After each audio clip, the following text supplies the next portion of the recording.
in recent conversations I've had with various leaders of different levels, it amazes me that there are leaders today who hold high positions. And when I say leaders who hold high positions, I mean mid-level managers all the way up to CEOs. And that may be different labels in a different environment, whether it's the dentist and the dental assistant versus the hygienist versus the different people in the dentist office, the admin and the janitors, for lack of a better term. Or it's in the hospital, or it's in the church. At different levels, even in the military, people have different names, titles, and ranks, but there's always a hierarchy. Even in corporate America, where you have everyday Joe workers who show up, they punch the time clock and they go home. Then you have the management, if you will, those who are on salary. And then you have the higher level management and the supervisors. And then you have the mid-level. These people have titles. They're group managers or they're directors or they're executive directors. And then you get into the C-level and the VPs. And in all of those levels, the hierarchy, the relationship between the lower rung of the ladder, the next rung of the ladder, and the highest rung of the ladder, it varies a little bit, but there's one key that I find in all of them that maybe it's just because I'm getting old, but I see a challenge when people are getting those titles, those positions, those ranks, and even in the companies where they say, we've done away with titles and ranks, we're all equal.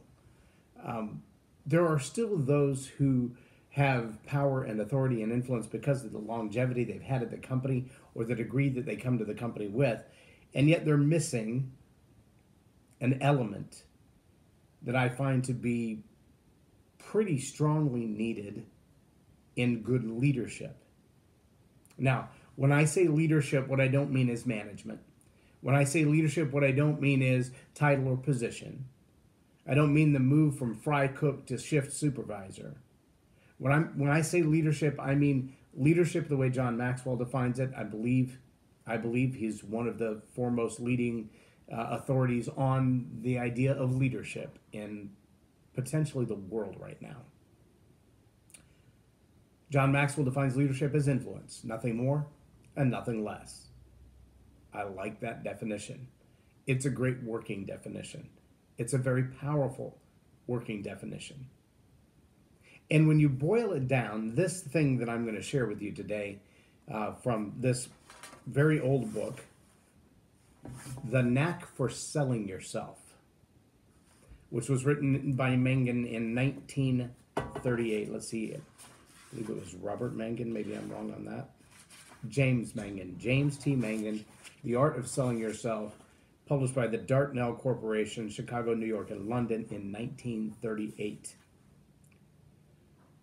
In all of the different things that he talks about, you need to master to sell yourself, meaning to be confident in promoting yourself, to be a person of influence. Not leadership as in I've gained the title, I have the job, I now have the paycheck, but leadership as in I have the ability to exert influence, to persuade, to convince, to cause people to take a different course of action. It's not rocket science, but it is human science. And I love the way he puts this brief section on a note on reliability. See, the thing that I find missing from a lot of influencers today at various levels is reliability. They take it upon themselves to change a course of direction without discussion with anybody else. They take it upon themselves to just do whatever they feel like doing for the day.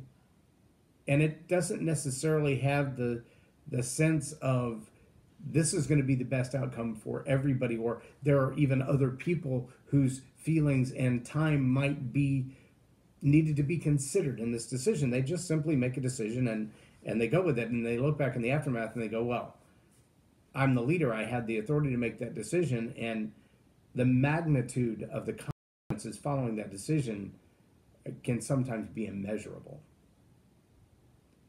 Tens of thousands, hundreds of thousands, even tens of millions of dollars have been lost in organizations because someone impetuously made a decision without the solid backing of maturity to go with it. Here's what James Mangan has to say on the issue. Anything that is immature is weak, ineffective. It may be a man, a plan, a judgment, or an attitude. Immaturity is scoffed at, laughed at, treated lightly.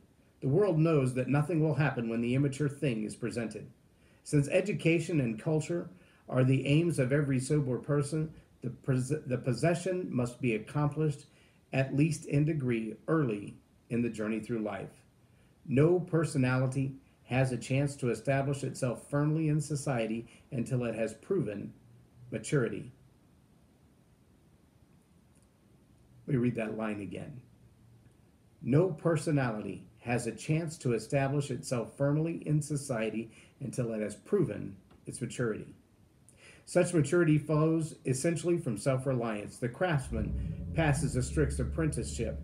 After the several years of serious application is regarded as mature exponent to his craft.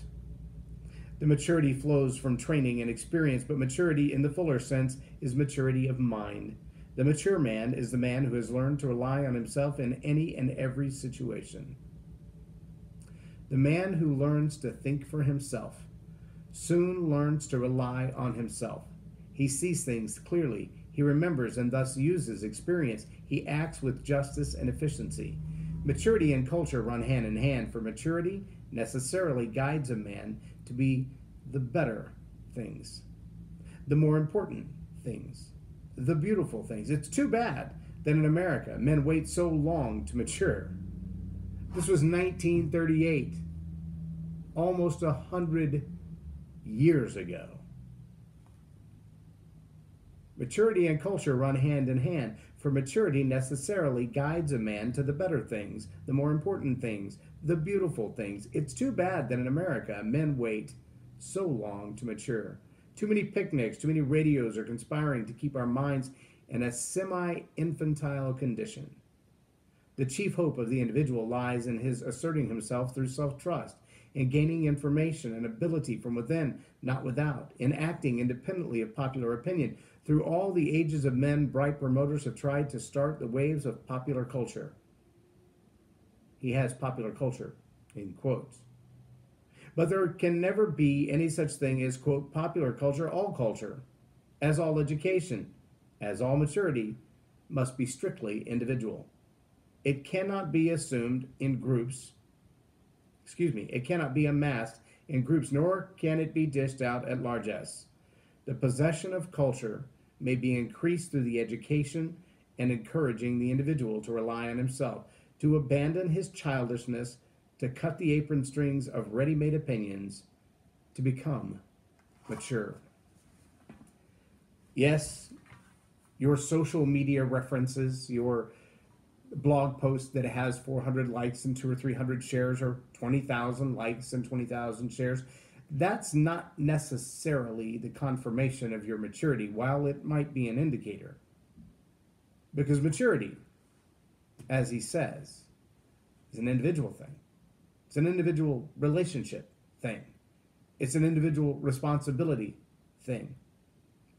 Many people would say, and I would have to agree, that integrity is the indication of who you are, best noted by what you do when you think no one's looking.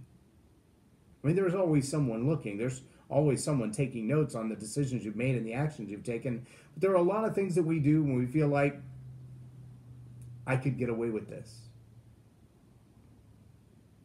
And the difference between what you say you'll do and what you actually do, that's integrity. It has a direct relationship to maturity. And to be a mature person, to be a mature leader, to have integrity, can't do that in groups. Sure, your integrity impacts your culture at work. Your maturity impacts your culture at work. Your influence impacts and is impacted by your influence. Your influence. Your influence. Will you have integrity? Will you have immaturity? Will you have those things working against each other?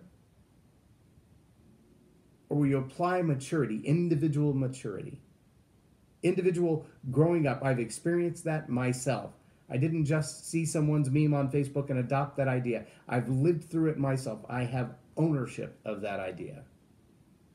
See, even in the learn to roar philosophy, maturity falls into the category of ownership. You've got to be relevant, you've got to take ownership, you've got to have authority, and you've got to be responsible for how all of those things play out in everybody else's life. Culture is impacted by individual maturity, not the other way around. It's just the way it is. So if you're one of those people who feels like nobody's really paying attention to what I'm doing, I can kind of get away with things anyway, either because I already have the title and no one can tell me differently, or because I'm so low on the totem pole nobody cares what I do, you're mistaken. Your influence influences people all the way around you, above you, below you, to the right, and to the left. And the way you live maturely or immaturely, with integrity or without integrity, impact that influence every day. Work on that maturity, on gaining that experience, that knowledge, and that education, and not waiting for society to tell you how to think. Think for yourself. Be responsible. Be mature. Take action on the things that you need to take action on without regard for popular culture. You'll find yourself to be a better leader and more in control of your own success and your own destiny. I'm J Loren Norris, and Tell It Like It Is TV. Have a blessed day.